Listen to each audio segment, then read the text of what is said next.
Aba mga kamarites, magtimpla na kayo ng kape dahil totoong nakakapang-init ng ulo ang part 2 ng kwento ni Katrina.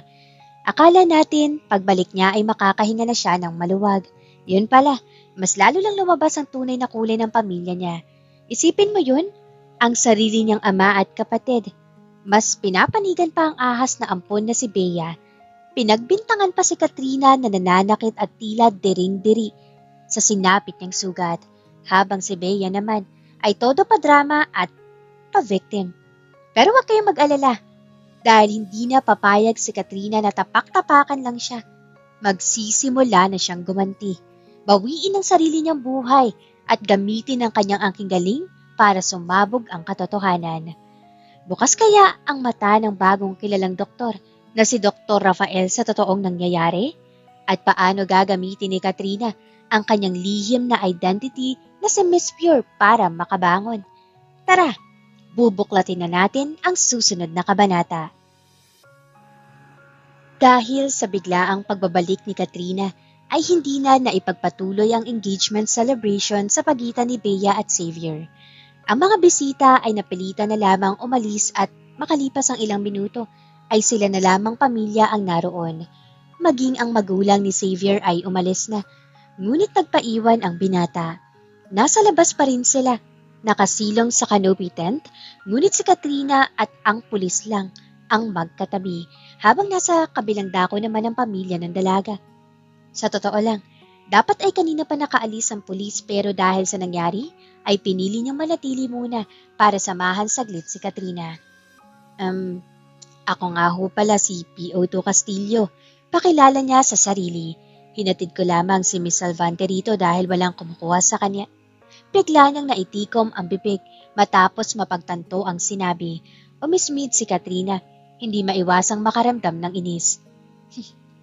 Kaya naman pala, kasi busy sila sa engagement party ng ampon nila sa boyfriend ko.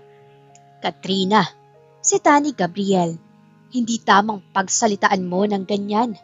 So, kasalanan ko pa ngayon? Kung alam ko lang na ganito ang gagawin niyo sa akin, hindi na lang sana ako bumalik. Kuya, baka nakakalimutan mong ako ang kapatid mo. Totoong kapatid. At pinsan lang natin siya na inampon nila mommy at daddy. Ate, I'm really sorry. Naluluhang sabi ni Bea na agad inakbayan ni Xavier upang hindi na maging emosyonal. Sorry? 2 taon ako nawala. Tapos ito pa ang maaabutan ko? Tama na Katrina. Saway ni Fernando. Kagustuhan to ng parehong pamilya. So paano ako? Hindi niyo ba naisip ang mararamdaman ko? O baka naman iniisip niyong hindi na talaga ako babalik? Naluluhan niyang sabi sa kamay na pagtanto. 2 taon akong naghirap sa kamay ng mga kidnapper na yun. Ginawa ko ang lahat para makasurvive tapos malalaman ko na ipapakasal niyo si Bea kay Xavier? Umamin nga kayo, Dad. Sinubukan niyo ba akong bawiin sa kanila o pinabayaan niyo na lang ako? Total, nandiyan naman si Bea. Pwedeng pumalit sa pwesto ko. Katrina, wag mong pagsalitaan ng ganyan si Daddy. Ginawa namin ang lahat para mahanap ka lang at mabawi. Pero ni minsan ay hindi tumawag o humingi ng ransom ang mga kumuha sa'yo. Ani Gabriel, tinitigan ni Katrina si Bea sabay sabing, niligtas kita mula sa mga kidnapper na yon. Tapos ito ang gagawin mo sa akin? Aahasin ng boyfriend ko? Hindi porket gusto nila daddy ay basta ka nalang papayag sa engagement na to. Nagkaroon ka man lang sana ng delikadesang tumanggi. Yumuko si Bea. Hindi magawang tingnan si Katrina. Kaya tinakpan na lamang ang mukha gamit ang 2 kamay at mahinang humihikbi. Nagsalita naman si Fernando. Matutuloy pa rin ang kasal. Kahit bumalik ka na. Nanlaki ang mga mata ni Katrina. Hindi makapaniwala sa narinig. Why? Basta. Yun ang desisyon ko. Nanginig ang labi ni Katrina dahil sa sama ng loob na nararamdaman. Dahil ba sa itsura ko? Nagkaganito lang naman ako cause I had to look ugly in the eyes of those kidnappers. Niligtas ako ng mga sugat na to sa katawan ko. Tapos, panditirihan nyo lang ako at iisipin na may HIV ako? Sobra siyang nasasaktan habang sinasabi yon. Tatahimik ang pamilya Salvante. Wala ni isa na komento sa sinabi ni Katrina. Tanging sa Xavier lang ang naglakas loob. Katrina, alam kong nahirapan ka ng husto. Pero gusto ko lang din sanang sabihin sa'yo na hindi rin naging madali sa amin ang lahat. Sa narinig ay tinitigan ni Katrina ang nobyo. Mali, dating nobyo. Oo, simula sa araw na iyon ay hindi na ganoon ang tingin niya kay Xavier. Wow, how thoughtful of you. Hindi naging madali ang lahat?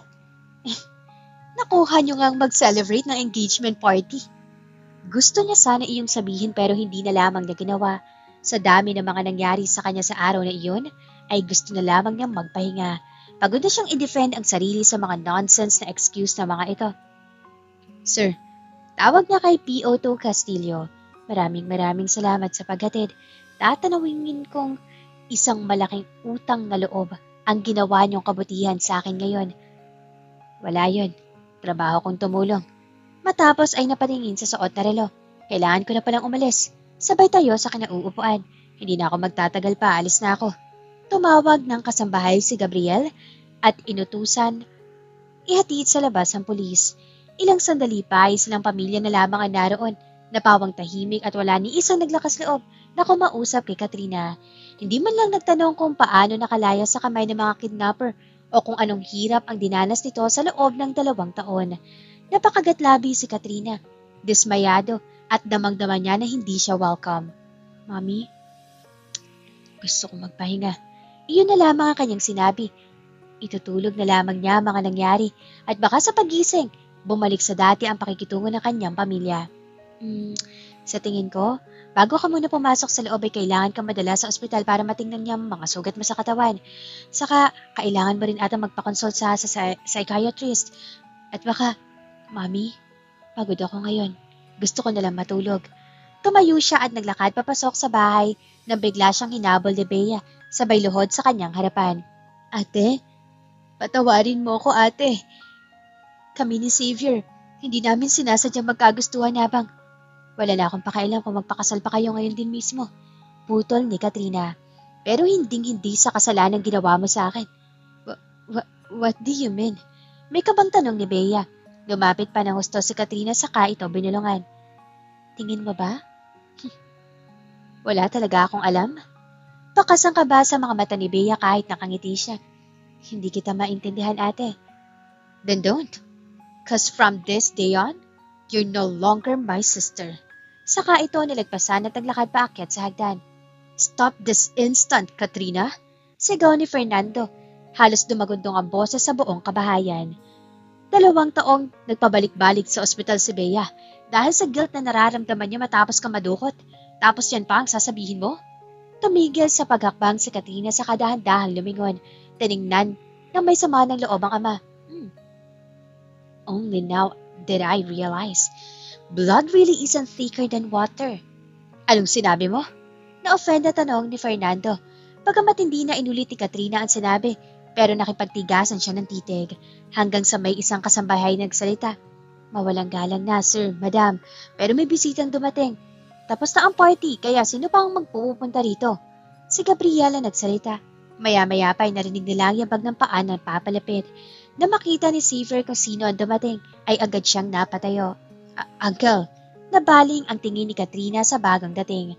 Napakunot noo siya dahil hindi niya akalaing bata pa ang tiyuhin ng dating nobyo.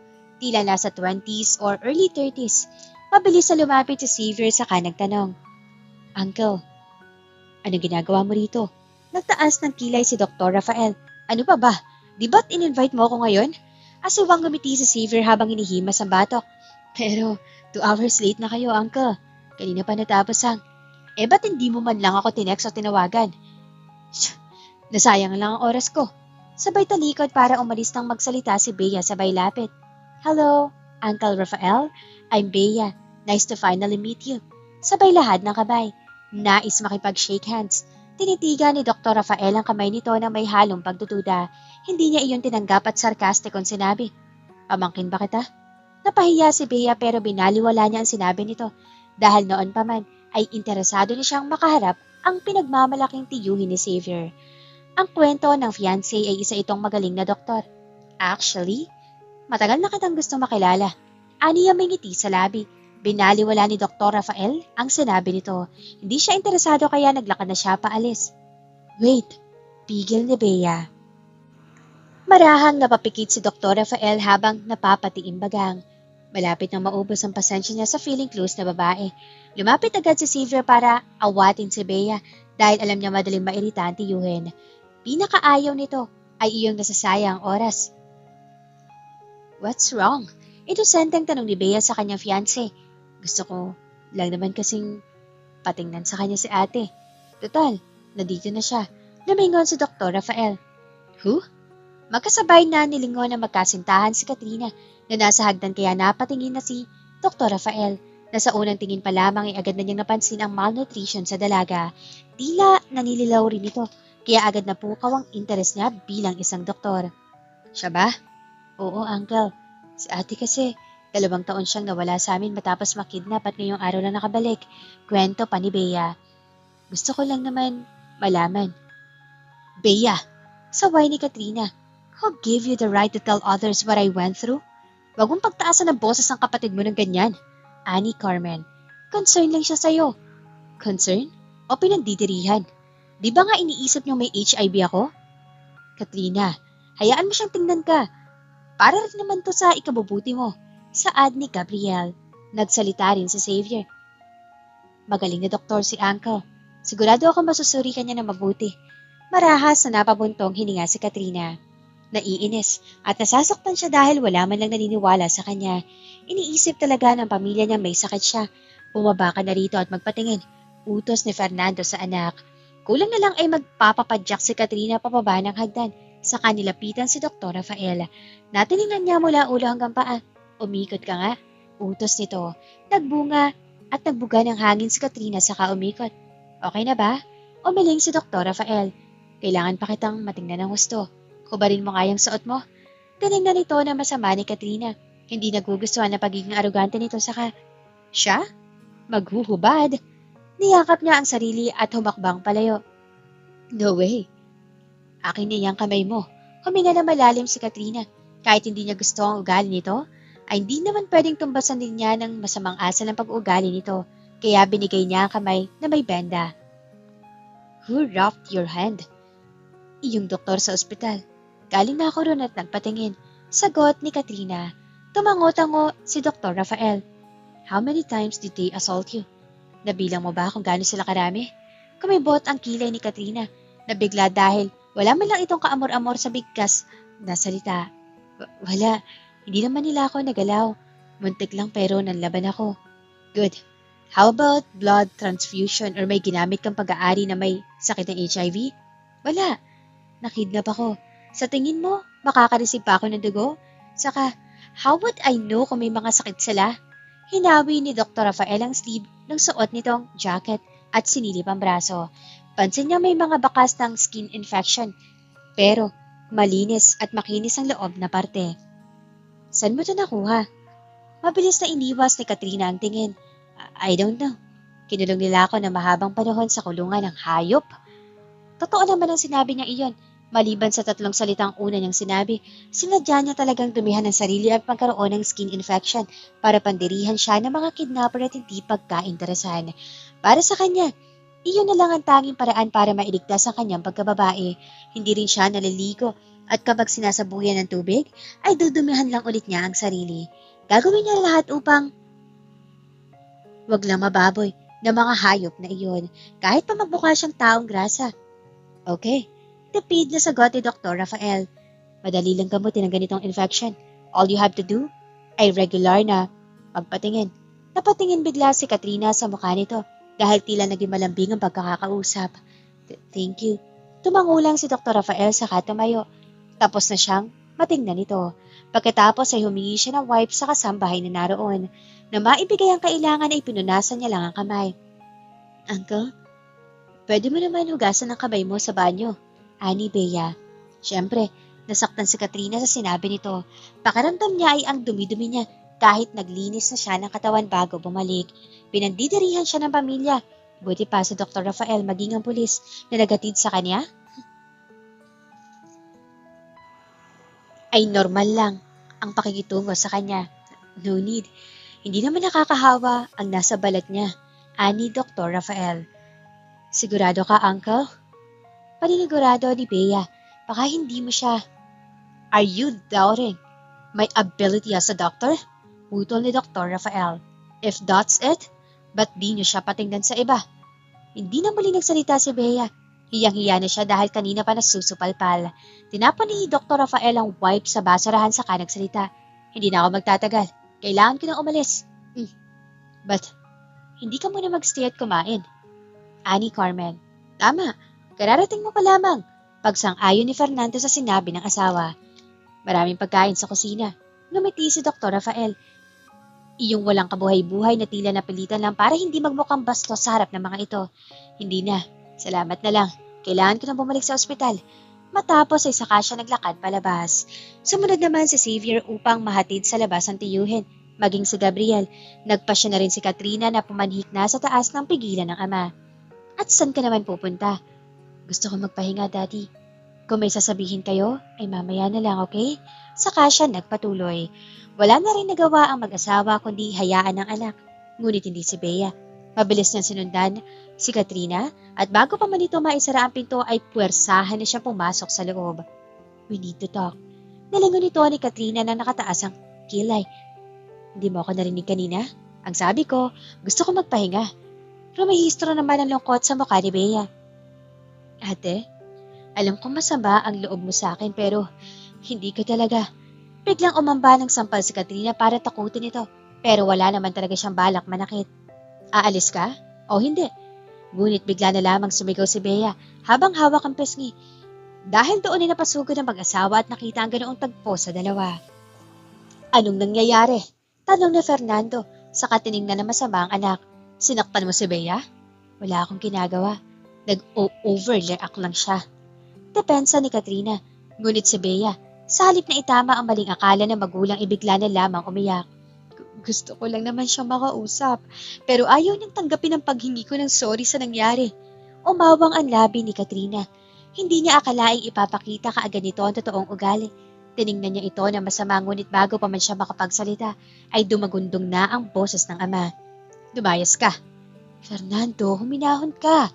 Awat ni Carmen sabay hawak sa braso ng asawa. Kababalik lang ni Katrina sa atin. Hindi ko kailangan ng anak na mag-uugaling. Hindi na naghintay si Katrina at kusa nang umalis. Kahit makailang ulit siyang tinatawag ng ina ay tuloy-tuloy lang siya hanggang sa makababa ng hagdan. Palabas na ng bahay si Katrina nang sumalubong sina Gabriel at Xavier. Saan ka pupunta? Tanong ng huli. Ngunit hindi ito pinansin ni Katrina na tuloy-tuloy lang palabas hanggang sa mahawakan ni Gabriel sa jacket. Hindi mo ba siya narinig? Leave me alone. Saka siya nagpumiglas. Eksakto naman na humabol ang boses ni Fernando mula sa taas. Hayaan mo siya kung gusto niyang umalis. Napalingon si Katrina. May namumuong luha sa mga mata. Si Carmen naman ay nakababa na ng hagdan at nilapitan ng anak. Gusto niya itong hawakan pero nag-aalinlangan pa rin siya kaya binaba na lamang niya ang kamay. Kuminahon ka muna anak. Alam mo naman ang ugali ng ama mo. Kasing tigas ng ulo niyo magkakapatid. Huwag ka nang umalis. Kababalik mo pa lang sa amin. Naluluhan niyang saad. Masama pa rin ang loob ni Katrina ngunit naging mahinahon na siya. Nang muli niyang ibalik ang tingin sa itaas, ay nahagip ng paningin niya si Bea na nagtatago sa pader. May kakaibang ngiti sa labi. Kumuyom ang kamay niya sa ines at isinumpa sa sariling. Gaganti siya. Hindi niya hayaang maagaw nito ang lahat sa kanya. Babawiin niya ang posisyon bilang nag-iisang anak na babae ng pamilyang Salvante at pagbabayarin si Bea sa lahat ng kasalanan ginawa nito. Ngunit sa ngayon, kailangan niya munang balikan ang buhay na 2 taon ding nawala sa kanya. So sorry, Mami, kung naging emosyonal ako. Paghingi niya ng tawad, saka tiningnan ng ama. Dad, sorry rin. Huminga na malalim si Fernando saka tumango. Sapat na sa kanya na humingi ito ng paumanin pero hindi ka dapat sa amin humihingi ng sorry. Sa kapatid mo kay Bea, umiiyak siya dahil sa ginawa mong pananakit. Sinaktan mo siya? Reaksyon ni Xavier. Na marinig ni Bea ang boses nito ay agad siyang nagpakita. Tumakbo pababa ng hagdan, saka niyakap ng mahigpit ang fiancé. Xavier, tawag niya sa pangalan nito. Tila nagsusumbong. Muntik nang umirap si Katrina sa kadramahan nito pero ginawa na lamang niya ang gusto ng ama. Dahil kung magmamatigas siya, paniguradong palalayasin na talaga siya. Sa kalagayan niyang iyon, saan naman siya pupunta? Kailangan niya ng pera at wala siya noon. Maliban na lamang kung makukuha niya ang savings na hawak ngayon ng kanyang mga magulang. Sa madaling salita, kailangan niyang magtiis at pakisamahan ng hindi makatarungang pagtrato sa kanya ng sariling pamilya hanggang sa makuha niya ang kailangan. Bea, tawag niya rito, sabay lapit. Sorry sa nagawa ko, hindi ko na uulitin pa. Malambing na ngumiti si Bea. Wala yun ate, naiintindihan ko naman kung ba't ka nagkakaganyan. Hindi naging madali ang pinagdaanan mo at nahirapan ka ng husto. Kumibot ang labi ni Katrina. Parang gusto ko niyang matawa sa galing nitong umarte. Pero idinaan na lang niya sa pagngiti. Matapos ay muli siya nagpaalam na papahinga. Mami, pwede bang samahan mo ko sandali sa taas? May paglalambing niyang wika sa ina. Pumayag naman ito. Saka sila sabay na nagtungo sa kanyang kwarto. Pagpasok ay hindi na siya nagpaligoy-ligoy pa. Mami, nasan pala yung mga jewelry ko? Saka yung bank book ko? Bakit? Ano gagawin mo sa mga yun? Ngumiti si Katrina. Wala lang. Gusto ko lang makita yung mga gamit ko. Saka, akin naman yun. Tama? Tumango si Carmen. Yung bank book, nasa akin. Pero yung mga alahas, tumigil siya. Hindi malaman kung paano ipapaliwanag sa anak. Ang totoo kasi niyan, hiningi ni Bea kaya binigay namin. Napalis ang ngiti sa labi ni Katrina. Akin yun, Mommy. Ba't yun naman binigay sa kanya? Huwag ka na magalit. Sasabihan ko na lang si Bea na ibalik sa'yo, okay? Pagkatapos ay lumabas siya ng kwarto. Makalipas ang ilang sandali, ay bumalik itong may akmang kukunin at kasamang kasambahay. Dala ang kanyang jewelry box. Akmang kukunin ni Katrina ang lagayan nang biglang pumasok sa kwarto si Bea. Wait, may naiwan akong kwenta sa box. Kukunin ko lang. Pinuksan ng katulong ang jewelry box saka mabilis sa kinuha ng dalaga ang kailangan ng magsalita si Katrina. Sandali lang. That's mine. Bakit mo kinukuha? Binigay ito ni Mami sa akin. Hinablot ni Katrina ang kwintas. Mahigpit ang pagkakakuyom niya rito. Akin to. At mananatiling akin. Umismit siya saka ito tinignan. Hindi pa sapat na inagaw mo sa akin si Xavier? Pati ang kwintas na binigay niya, kukunin mo pa? Tinignan ni Bea ang ina. Humihingi ng tulong para makabawi ang kwintas na gusto. Malungkot naman ang umiti si Carmen. Anak, hayaan mo nilang ate mo. Kaya naman talaga yung necklace. Kung gusto mo, ibibili na lang kita ng bago. Malungkot pa rin ang itsura ni Bea pero hindi na pilit ang gusto dahil nasisiguro naman niyang siya pa rin ang nagwagi. Nasa kanya si Xavier. Maging ang affection ng magulang ay kanya rin. Okay, iyon na lamang sinabi niya sa lumabas ng kwarto. Matapos ay sumunod na rin si Carmen at ang kasambahay para makapagpahinga na si Katrina. Kinaumagahan, bago pa sumikat ang araw ay maagang umalis si Katrina. Nagpahatid siya sa isa sa mga driver nila patungo sa malapit na pawn shop at pagkatapos ay sa mall, bumili siya ng mga bagong damit, bag at phone gamit ang sinagla niyang alahas. Hindi niya muna ginamit ang savings dahil may iba siyang paggagamitan. Pagbalik sa kotse ay nagtanong ang driver. Babalik na ba tayo, miss? Hinawakan ni Katrina ang mahaba at nakapusod niyang buhok. Gusto niya magpagupit at baguhin ang hairstyle. Pagkatapos ay naglilibot-libot pa siya sa iba't ibang lugar hanggang sa paglubog ng araw. Habang pauwi ay nag-login siya sa website ng stock market gamit ang bago niyang biniling phone. Na makita niyang lumago pa ang naiwan niyang account ay napangiti siya.